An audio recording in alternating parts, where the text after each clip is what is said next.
Shalom and welcome to the weekend edition of the Daily Dose of Hebrew. We're looking today at Jeremiah chapter 8, continuing our work through this long oracle of judgment against God's people. In the next two verses, 14 and 15, we're going to hear words that Jeremiah is sort of putting into the mouths of the people, as though the people were speaking and responding to this announcement of calamity that's coming upon them. Let's read the text in Hebrew as we get started. על מה אנחנו יושבים האספו ונבוא אל ערי המבצר ונדמה שם כי אדוני אלוהינו הדימנו וישקנו מראש כי חטאנו לאדוני. So we start with al ma.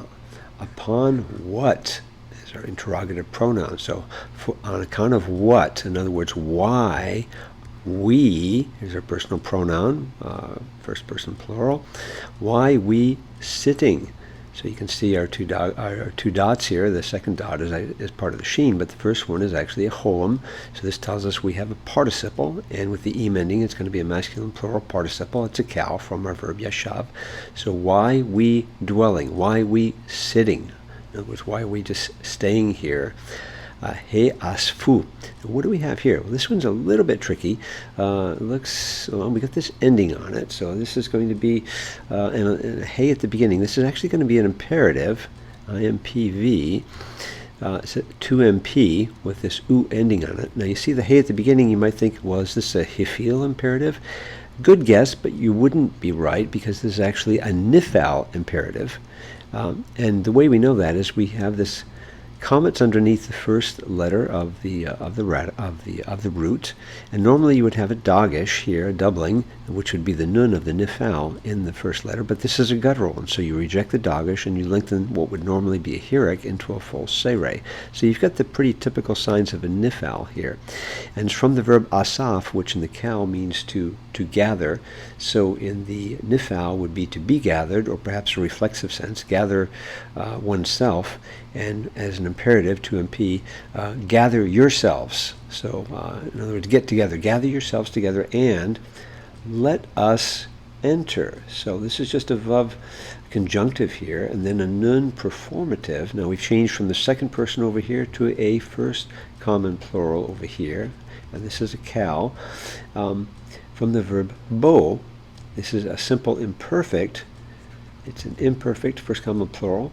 And let us enter. Well, I'm actually translating it more like a cohortative. Literally, it should be, and we will enter. But after coming from the imperative, it's sort of, we do this in order that we might do this. So you don't have the form of the cohortative, because that form would have a hey on it at the very end, which we'll see a little bit later.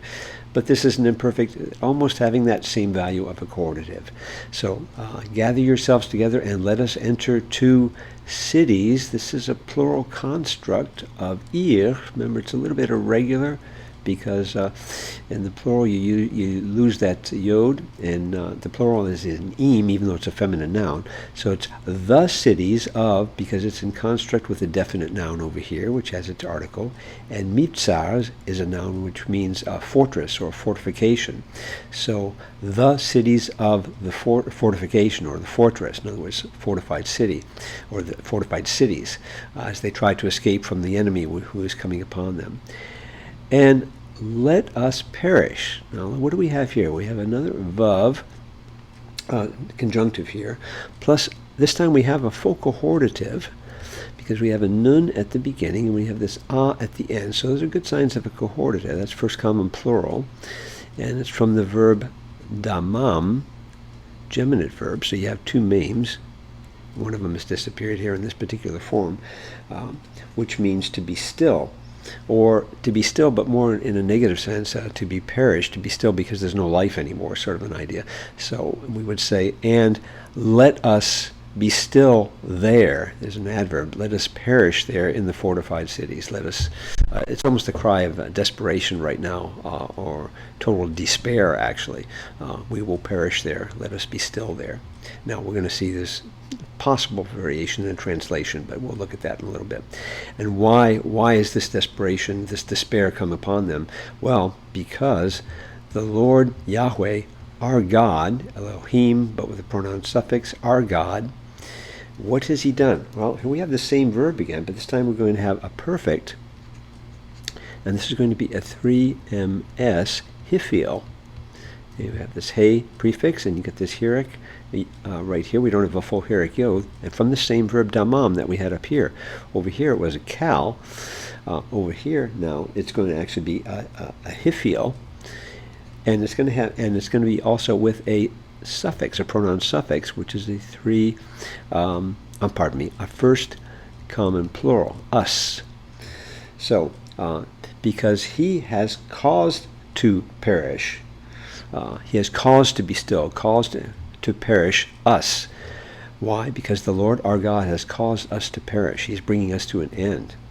And furthermore, now here we have an imperfect consecutive. This over here was a perfect, so this is an imperfect consecutive. And we have same thing we have here. This is going to be a 3ms with the yod at the beginning, but this suffix at the end, this anu at the end, is actually going to be a pronoun suffix, first common plural again, just like we had over here with this first common plural. From the verb shaka, like this, and I'm going to put it in parenthesis because it doesn't exist in the kal. There's a different verb that's used for the kal form. This is almost always in the hiphil, which means to cause to drink. And so he has caused us, with this new, he has caused us to drink. What does he cause us to drink? Waters of, remember this is a plural construct, actually a dual construct from mayim, which means water. So waters of, now you probably know this word is head, like the head or source of something else. Usually you translate it as head, or the beginning, or the top. But here, this is a homonym, so it's not that same word, but it's spelled identically. And this word means poison or venom. So waters of poison, poisonous waters, in other words. And why has he caused us to drink poisonous waters? Because we have sinned. This is just an old perfect first common plural kal from a verb hata. We have sinned against Yahweh, against the Lord. That's why he's caused all these things to happen to us. Well, pretty straightforward there. And let's go ahead and hide our work now as we look at a couple translations. We're actually going to have to squeeze our work down. And we will look at two translations. Let's take the NIV to begin with. And we're going to find that almost all of our translations are going to be very, very, very similar. Why are we sitting here? Gather together.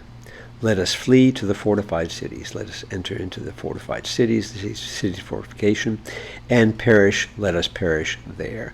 For the Lord our God has doomed us to perish. He is causing us to perish there, to be still there.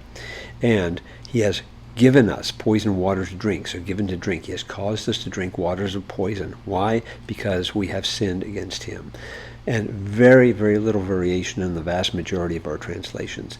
The one that was just a little bit different was the Net Bible, where they interpolated and obviously interpreted a little more toward a paraphrase. So they say, the people say, so they've added that at the very beginning, so you know that there's a change of persons. It doesn't say that, but it's obvious, and they actually make it explicit. The people say, why are we just sitting here? Let us gather together inside the fortified cities. So gather together and let us enter the fortified cities. Let us at least die there fighting. Now it's this idea of resistance over here. Let us perish there. So they're gathering together into the fortified cities, and they will perish there. And they've interpreted this with this idea of, well, at least we're going to go there and fight. Most of the translations leave it ambiguous, because it may be more, let us go there and just wait for the siege to come until we die of hunger or a siege or whatever is going to happen. They've interpreted this with this idea of fighting. That could be, but it is a very much an interpretation and an interpolation that they're adding into the text. It's not in the text itself. It's let us die there, not necessarily fighting. Why? Since the Lord our God has condemned us to die, he has condemned us to drink poison waters of judgment because we have sinned against him. So the rest of that is fairly good, much more of a paraphrase again with a particular interpretation. But the people will understand that the judgment is coming upon them, and it is too late to do anything about it at this point. once it reaches that stage. And Jeremiah is still preaching this, though, in the hopes that in saying that you are going someday to say words like this, if you don't repent, perhaps then that will cause you to think, perhaps then it will cause you to repent even now. That's his desire for God's people, as it is always God's desire for his people to recognize our sin and turn away before it's too late. We'll check back with us soon as we continue working through this text in the weekend edition of the Daily Dose of Hebrew. Shalom.